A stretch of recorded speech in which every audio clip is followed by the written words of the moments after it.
Winter hit hard at 8,000 feet in the Colorado Rockies.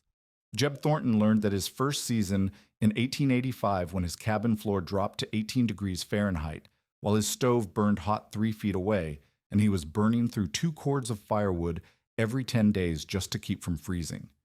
He had built his cabin exactly like every other homesteader in the high country was told to build. Tight log walls, rough board floor over dirt, good stone fireplace, standard and trusted methods from the frontier building guides. Across the mountain valley that winter, settlers were fighting the same losing battle in cabins built by the book and failing by the season, their floors staying ice cold no matter how much wood they burned. Over the next 2 years, Jeb quietly dug a pit beneath his floor and filled it using techniques borrowed from older traditions, creating a cabin floor that stayed 42 degrees Fahrenheit warmer than his neighbors while using half the firewood. What did he understand about the ground beneath his cabin that every other mountain builder was completely missing? The accepted method for building a mountain cabin in the 1880s followed a simple formula passed down through frontier manuals and trading post advice. Fell local pine or fir logs, notch them tight, set them directly on grade or simple stone footings, lay rough boards over dirt for a floor, chink the gaps with wildwood and clay, and install one solid fireplace or wood stove. Speed mattered most because winter came early at altitude, and the assumption held that plenty of firewood plus a good fire would solve any cold problem. Homestead inspectors endorsed this approach, supply stores stocked materials for it, and church guides distributed instructions based on it. Most settlers arriving on claims in the Colorado high country had never built in conditions where January nights dropped to single digits Fahrenheit for weeks at a time, where winds scoured across exposed ridges, and where the growing season lasted barely 4 months. Jeb Thornton followed this exact blueprint during his first winter in the Wind River drainage. He had selected timber from the surrounding pine stands, notched his logs according to the manual specifications, and chinked every gap with clay mixed from creek-bottom soil. His rough-hewn floorboards lay directly over packed earth, elevated only by the height of his sill logs.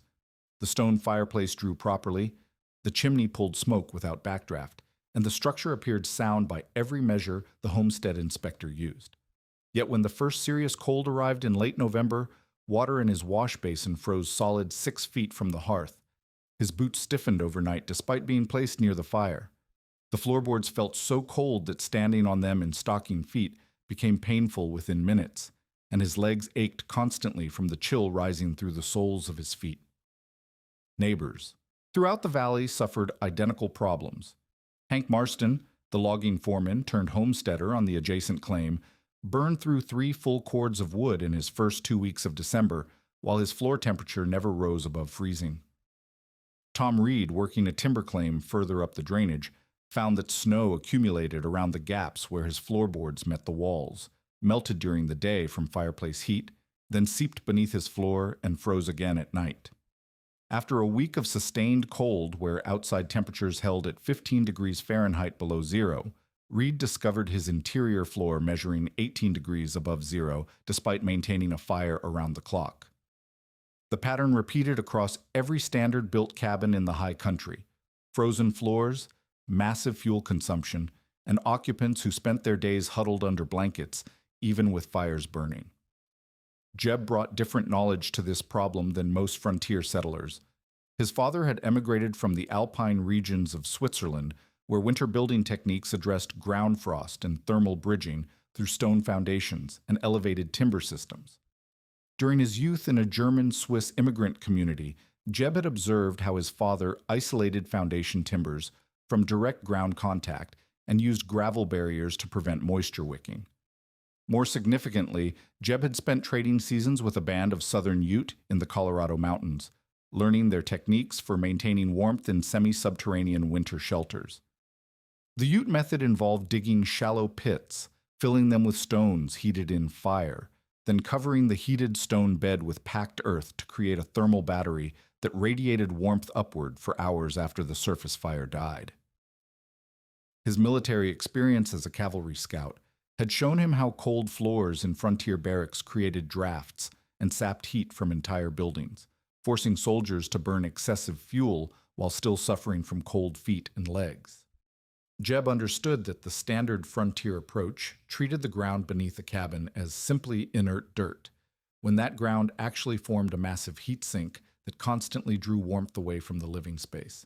When Jeb proposed digging a 2-foot deep pit beneath his entire cabin floor and filling it with heated stones, the response from neighbors and authorities was uniformly dismissive. Hank Marston openly mocked the idea as crazy digging and insisted that one good stove and 2 cords of wood represented the proven solution. The homestead inspector who reviewed claims in the valley warned Jeb against over-engineering and recommended he follow established cabin plans rather than wasting time on fancy ideas. Traders at the supply store refused to suggest materials for stone fill, arguing that standard log cabin construction had worked fine for generations of frontier families. The lumber camp foreman dismissed his concept as unnecessary labor when accepted methods could accomplish the same result through increased fuel consumption. This social pressure reflected a deeper conflict between 2 approaches to frontier survival: the accepted wisdom of speed and simplicity versus the traditional knowledge of thermal systems and environmental adaptation. The mainstream frontier method prioritized getting structures built quickly using standardized techniques, then relied on abundant fuel to overcome any environmental challenges. Jeb's approach drew from older European and indigenous traditions that treated buildings as integrated systems designed to work with natural thermal principles, rather than simply overpower them through brute force heating. The central tension that would drive Jeb's experiment lay in this fundamental disagreement about how to address cold floors and excessive fuel consumption. Standard frontier wisdom held that cold floors represented a minor inconvenience that could be solved by burning more wood and wearing warmer clothing indoors. Jeb's combined knowledge from alpine carpentry, Ute thermal techniques, and military observation suggested that cold floors indicated a systemic design flaw that wasted enormous amounts of fuel while creating unnecessary hardship. His hypothesis held that the ground beneath a cabin must be converted from a heat sink into a heat reservoir, and that this conversion would dramatically reduce fuel requirements while improving comfort. The test of this hypothesis would require Jeb to invest significant additional labor in excavation, stone gathering, and modified floor construction while his neighbors completed their cabins using accepted methods. If his theory proved wrong, he would face a harsh mountain winter in an experimental structure while his neighbors stayed warm in proven designs. If his theory proved correct, he would demonstrate that traditional knowledge could solve problems that conventional frontier approaches could not address through increased fuel consumption alone. Spring thaw in 1886 revealed the full scope of foundation problems that standard building methods created in the high country. Hank Marston discovered that frost heave had cracked 2 of his sill logs where they made direct contact with foundation stones, and his floor joists had shifted enough to create gaps between floorboards. Tom Reed found that snowmelt had pooled beneath his cabin floor, creating a cycle where water seeped up through the dirt, froze during cold nights, then melted again during warmer days, gradually destabilizing his entire floor structure. Across the valley, cabins built on simple stone footings showed similar damage: warped boards, separated joints, and sill logs that had absorbed ground moisture and begun to rot at the contact points. Jeb observed that his own first cabin suffered identical problems despite following accepted construction methods. Ground moisture had wicked up through the packed earth beneath his floorboards. Frost had pushed his foundation stones out of level, and the direct contact between his sill logs and stone footings had created thermal bridging that conducted cold directly into his cabin structure. Most critically, he measured the temperature differential that this ground contact created. Even when his stove heated the cabin air to 50 degrees Fahrenheit, the floorboards remained at 35 degrees because the earth beneath them acted as an enormous cold sink, constantly drawing heat downward and dissipating it into the frozen ground. The German stone footing method that Jeb's father had taught him addressed these problems through systematic isolation of timber from ground contact. Rather than placing sill logs directly on foundation stones, the alpine technique required digging below the frost line and creating a layered foundation system.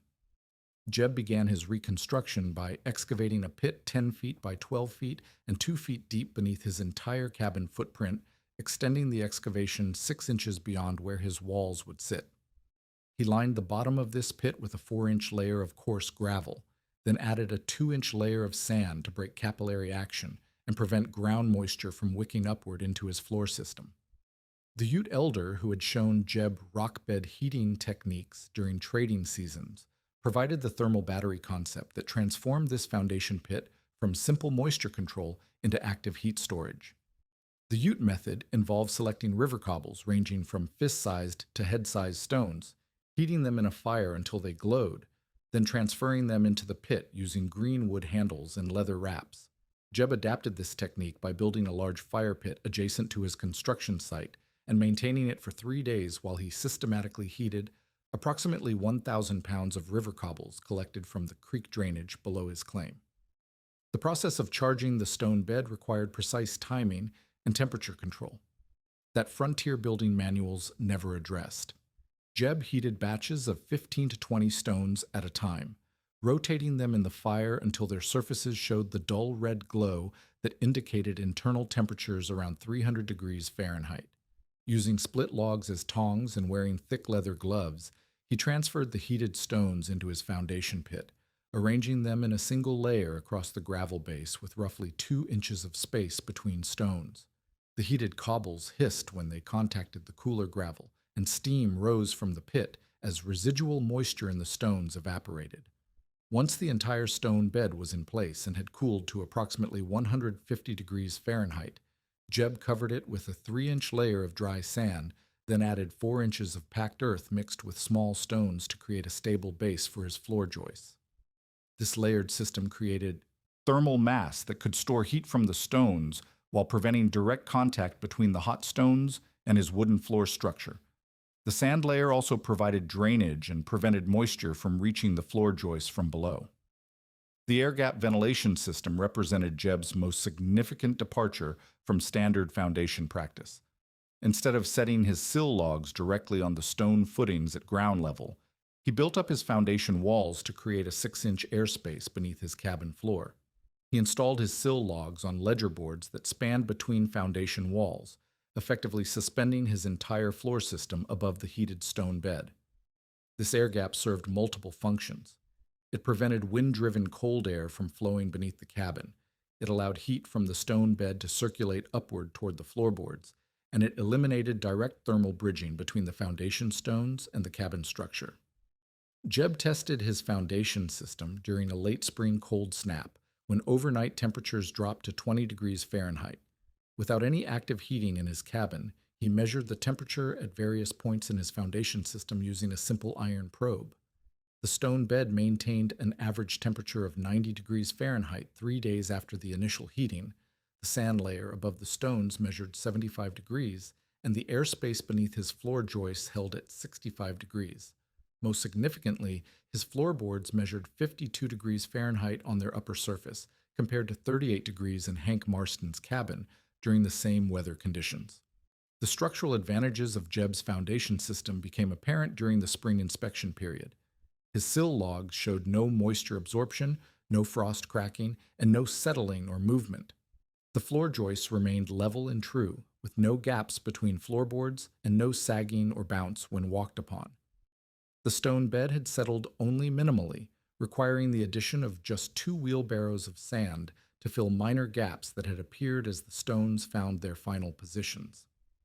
Hank Marston visited during this testing period and admitted that Jeb's floor felt noticeably warmer underfoot, though he attributed the difference to lucky stone placement rather than systematic design.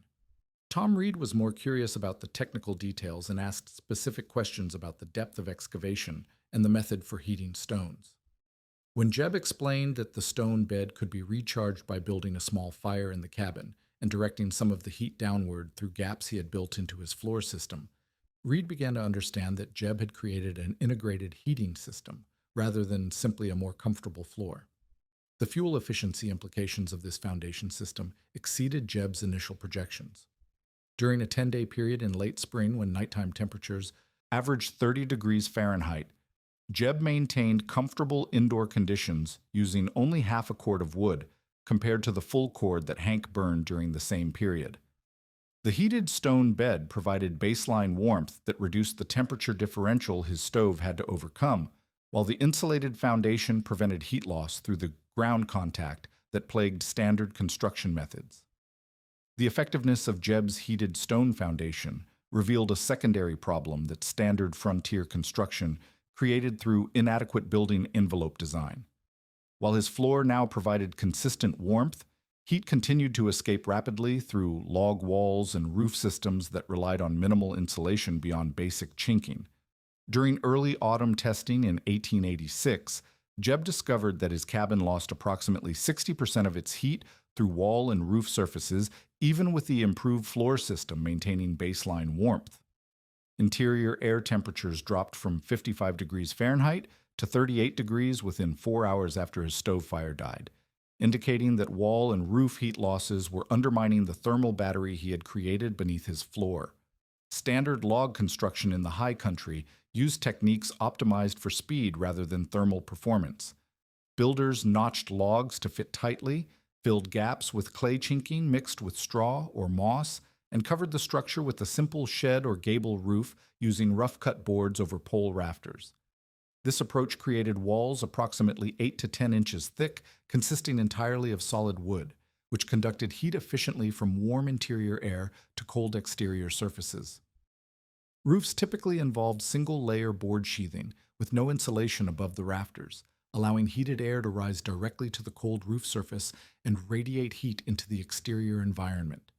Jebb observed these heat loss patterns by measuring surface temperatures on interior walls during cold nights, using an iron probe heated to known temperatures and comparing how quickly it cooled when pressed against different surfaces. He determined that his log walls maintained interior surface temperatures only 15 to 20 degrees warmer than exterior air temperatures. His roof board showed even worse performance, with interior ceiling surfaces measuring within 10 degrees of outside air temperature during clear, cold nights when radiant heat loss to the sky accelerated cooling. The Scandinavian double wall technique that immigrant carpenters in the nearby mining town had brought from Northern Europe addressed these thermal bridging problems through cavity insulation and thermal breaks. Rather than relying on solid log walls to provide both structure and insulation, the Scandinavian method used an outer structural log wall with an inner wall separated by an airspace filled with insulating materials. Jebb learned this technique from Norwegian and Swedish carpenters who had adapted their homeland methods to frontier conditions using locally available materials. The construction process required building his log walls as usual, then adding an interior framework of vertical studs spaced 16 inches apart and connected by horizontal plates at floor and ceiling level. This created a 4-inch cavity between the log wall and the interior living space. Jebb filled this cavity with a carefully layered insulation system combining materials he gathered from the high country environment.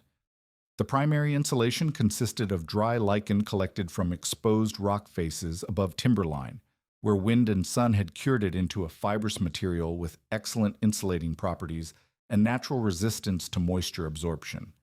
He supplemented the lichen with small pieces of inner bark stripped from dead standing trees, particularly aspen and cottonwood that had died during recent forest fires. This bark formed thin, papery layers that trapped air while remaining dry and resistant to settling or decomposition. The combination of lichen and bark pieces created an insulation system with performance characteristics similar to modern blown-in insulation, filling the cavity completely while maintaining loft and air-trapping properties that dramatically reduced heat conduction through the walls. The roof insulation system required more complex construction than standard frontier methods, but provided proportionally greater thermal improvement. Above his log rafters, Jebb installed a second layer of rough-cut boards, creating a 3-inch airspace between the structural roof deck and the interior ceiling. He filled this space with a mixture of sawdust obtained from the lumber mill and fine ash from his construction fires, creating a dense but lightweight insulation layer. Over this insulated cavity, he installed a final weather-tight board layer and covered the entire roof with split log shakes sealed with pine pitch.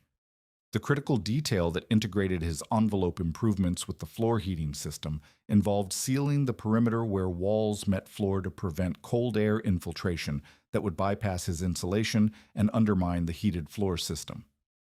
Jeb discovered that standard construction allowed significant air movement through gaps between floorboards and wall bases, creating convective loops where cold air entered beneath walls, flowed across the floor surface, and escaped through other openings while carrying away heat from the stone bed below. His solution involved cutting sod strips from the meadow areas near his cabin site and using them to seal the joint between his floorboards and the interior wall surface. He placed these sod strips grass side down against the wall base, then covered them with thin strips of wood cut from split logs to create a continuous air seal around the entire perimeter of his cabin floor. This detail required precise fitting and careful caulking with pine pitch to eliminate air leaks while maintaining access to his floor system for periodic inspection and maintenance. Performance testing of the completed envelope system showed dramatic improvements in heat retention compared to standard log construction. During a week-long cold period when exterior temperatures averaged 15 degrees Fahrenheit, Jeb's cabin maintained interior air temperatures of 52 degrees throughout the night with no active heating, compared to 35 degrees in Hank Marston's cabin under identical conditions. More significantly, the interior wall surfaces in Jeb's cabin remained within 8 degrees of interior air temperature, compared to 25-degree differentials in standard log walls. The fuel consumption improvements exceeded Jeb's projections for envelope performance alone. Over a 2-week period when he operated his cabin using only the thermal storage from his floor system, plus minimal evening fires for cooking, Jeb consumed just 1/2 cord of wood compared to 3 full cords that Tom Reed burned maintaining basic comfort in his standard cabin. The combination of reduced heat loss through walls and roof with the baseline warmth provided by his floor system created a thermal environment that required minimal active heating to maintain comfortable living conditions. Structural inspection after the first severe weather showed that the double wall system provided additional benefits beyond thermal performance.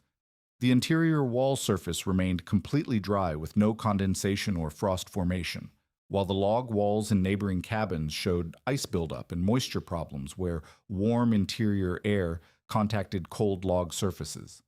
The insulated roof cavity eliminated the ice dam formation that plagued standard roofs when snow melted from interior heat loss and refroze at cold roof edges. The integration between envelope improvements and floor heating created a synergistic effect where each system enhanced the performance of the other. The insulated walls and roof prevented heat loss that would otherwise overcome the thermal storage capacity of the stone bed, while the consistently warm floor reduced the temperature differential that the envelope insulation had to manage, improving the effective insulating value of the wall and roof systems. The combined foundation and envelope systems that Jeb had constructed by late 1886 provided excellent heat retention, but revealed a critical limitation in how thermal mass systems functioned without active charging mechanisms. While his stone bed maintained residual warmth for several days after the initial heating during construction, it gradually cooled to ambient ground temperature and provided no thermal advantage during his first autumn testing period. The stones beneath his floor acted as passive thermal mass, moderating temperature swings but not contributing active heat to his living space. Jeb realized that his thermal battery required regular recharging to function as intended, rather than simply relying on the single heating event during construction. Standard heating systems in mountain cabins use direct radiant heating from fireplaces or wood stoves, with all combustion heat immediately entering the living space through radiation and convection. This approach provided rapid heating when fires burned, but offered no heat storage capacity for periods when fires died down or went out overnight. Frontier heating philosophy assumed that occupants would maintain fires continuously during cold periods or accept rapid cooling when fires were allowed to burn out. The waste heat that escaped through chimneys represented a complete loss that provided no benefit to cabin heating. Jeb's solution required integrating his stove system with the stone bed beneath his floor through a heat exchange system that captured waste heat from his chimney and directed it into the thermal mass before allowing it to exit the building. He designed a modified chimney system that routed the stovepipe horizontally beneath his cabin floor before turning upward to exit through the roof. This horizontal section passed directly through the stone bed in his foundation pit, transferring heat from the flue gases into the surrounding rocks before the exhaust gases continued up the vertical chimney section. The construction of this heat exchange system required precise engineering to maintain proper chimney draft while maximizing heat transfer to the stone bed. Jeb used 6-inch diameter iron stovepipe for the horizontal section, wrapping it with thin iron sheets to increase the surface area in contact with the heated stones. The horizontal pipe run measured 8 feet in length, passing through the center of his stone bed at a depth of 18 inches below his floor joists. He surrounded this pipe section with the largest stones in his thermal mass system, positioning head-sized river cobbles in direct contact with the iron pipe to maximize heat conduction from the flue gases into the stone mass. The charging protocol that Jeb developed required systematic high-temperature burns followed by extended low-temperature maintenance fires that optimized heat storage in the stone bed. Each charging cycle began with a 2-hour high-intensity fire using 15 split logs of seasoned pine, creating flue gas temperatures that reached approximately 400 degrees Fahrenheit as measured by the color of the iron pipe where it entered the stone bed. During this charging phase, the stones in direct contact with the flue pipe reached temperatures of 250 degrees Fahrenheit, while stones throughout the bed absorbed heat through conduction and reached average temperatures of 180 degrees. Following the initial charging burn, Jeb maintained low-intensity fires using 2 to 3 logs every 4 hours for an additional 12 hours, sustaining flue gas temperatures, around 250 degrees Fahrenheit. This extended heating phase allowed heat to distribute throughout the entire stone mass rather than concentrating only around the flue pipe. The combination of high-temperature charging followed by sustained moderate heating created a thermal storage system that held usable heat for approximately 36 hours after the final fire died completely. The access hatch system that Jeb installed allowed him to monitor stone bed temperatures and maintain the system throughout the heating season. He cut a removable section in his floorboards directly above the center of the stone bed and fitted it with a wooden cover sealed with leather gaskets. Using a simple iron probe, he could measure temperatures at various depths in the stone bed and determine when recharging cycles were needed based on actual thermal conditions rather than arbitrary schedules. Temperature measurements during the first full winter of operation demonstrated the effectiveness of the integrated heating system. During a test period when exterior temperatures averaged -5 degrees Fahrenheit, Jeb's charging cycle raised the stone bed to an average temperature of 200 degrees Fahrenheit. 36 hours after his final fire, the stone bed maintained an average temperature of 120 degrees Fahrenheit, while his floor surface measured 52 degrees Fahrenheit. Under identical exterior conditions, Hank Marston's cabin floor measured 28 degrees Fahrenheit 36 hours after his last fire died. The fuel efficiency gains from the integrated thermal mass system exceeded the improvements that Jeb had achieved through foundation and envelope modifications alone. During a 14-day test period when exterior temperatures ranged from -20 degrees to 10 degrees Fahrenheit, Jeb consumed 1 1/2 cords of wood while maintaining interior air temperatures between 48 and 55 degrees throughout the period.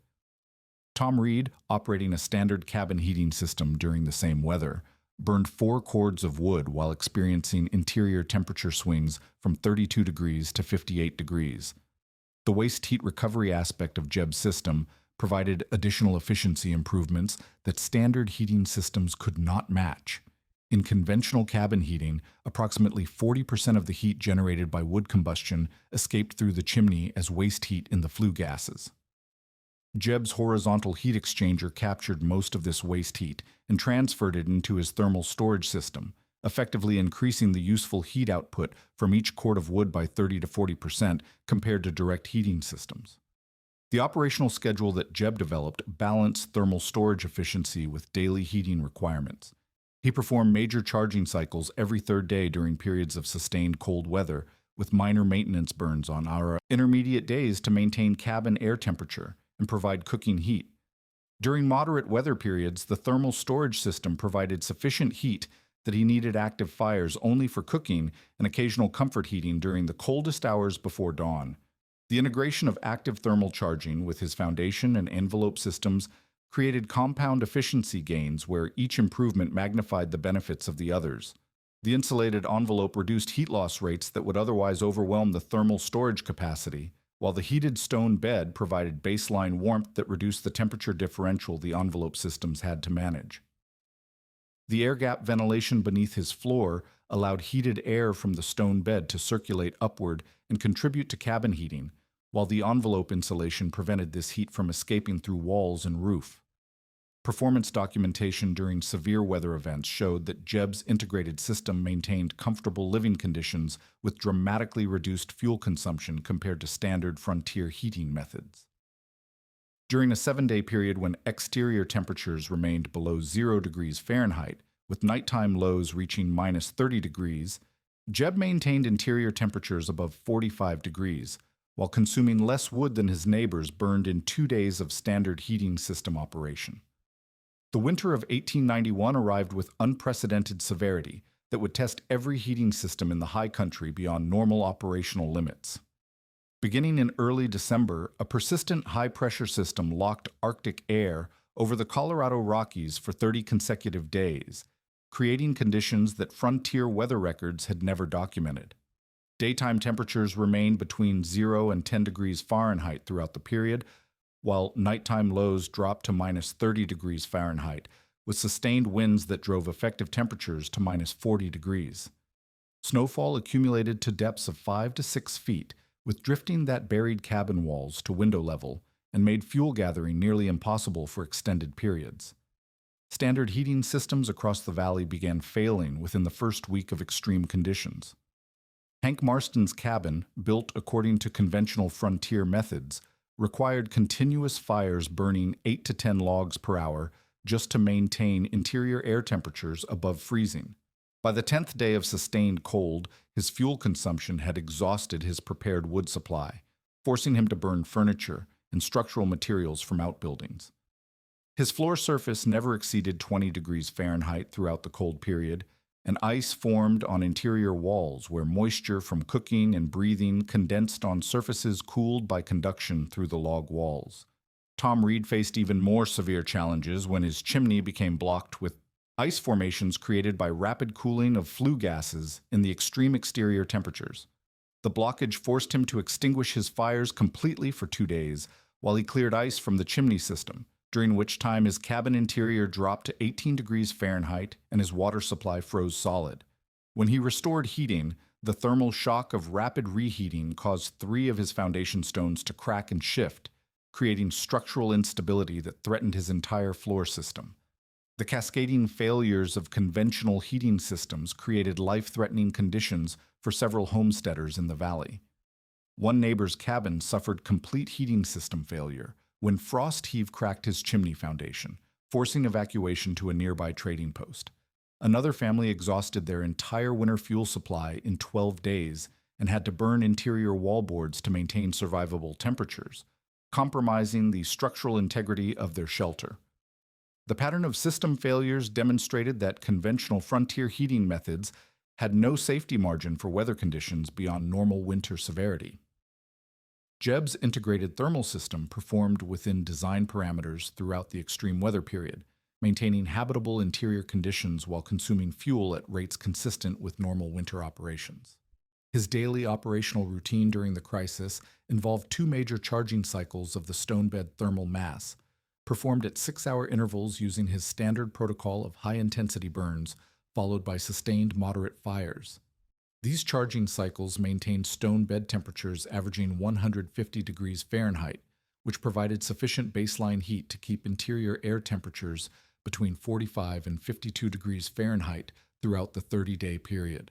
The structural performance advantages of Jebb's foundation system became critical during the extended freeze when ground frost penetrated deeper than normal winter conditions. While neighboring cabins experienced foundation heaving, sill log cracking, and floor system failures, Jebb's elevated floor structure with isolated footings showed no movement or distress. The air gap beneath his floor prevented frost from reaching his structural members, while the heated stone bed maintained ground temperatures around his foundation above the freezing point, preventing the frost heave that damaged conventional foundation systems. Fuel consumption measurements during the 30-day test period provided definitive performance data comparing integrated thermal systems with standard heating methods. Jeb consumed approximately 2.5 cords of wood, maintaining comfortable interior conditions, while Hank Marston burned 8 cords before exhausting his supply and requiring emergency fuel delivery from the trading post. Tom Reed's consumption exceeded 10 cords when accounting for the furniture and structural materials he burned after exhausting his prepared firewood supply. The comfort and safety differences between the heating systems became apparent to anyone who entered Jeb's cabin during the extreme weather. Visitors consistently commented on the warmth of his floor surfaces, which remained comfortable for bare feet throughout the cold period, contrasting with neighboring cabins where occupants wore boots indoors to protect their feet from frozen floor surfaces. The stable interior temperatures in Jeb's cabin eliminated the condensation and ice formation problems that plagued standard cabins, preventing the moisture-related structural damage and health hazards that extreme cold created in poorly heated buildings. Documentation of system performance during the crisis attracted attention from homestead inspectors and territorial officials responsible for frontier settlement policies. A territorial surveyor visited Jeb's cabin during the worst week of the cold period and recorded detailed measurements comparing interior conditions with exterior weather. His official report noted interior air temperatures of 48 degrees Fahrenheit when exterior temperatures reached -30 degrees, contrasting with measurements from standard cabins that showed interior temperatures below freezing during the same conditions. The immediate aftermath of the extreme weather period saw rapid adoption of Jeb's techniques by surviving homesteaders who had witnessed the performance differences firsthand. Tom Reed began excavating a foundation pit beneath his existing cabin, planning to retrofit a thermal mass system during the following spring construction season. Hank Marston inquired about the specific materials and construction methods for the envelope insulation system, acknowledging that his standard log walls had proven inadequate for extreme conditions. The spread of thermal mass heating techniques throughout the mountain region occurred through practical demonstration rather than theoretical promotion. Homesteaders who visited Jeb's cabin during normal winter conditions could immediately feel the comfort differences that his floor heating provided, and those who experienced the extreme weather crisis had witnessed the life safety advantages of integrated thermal systems.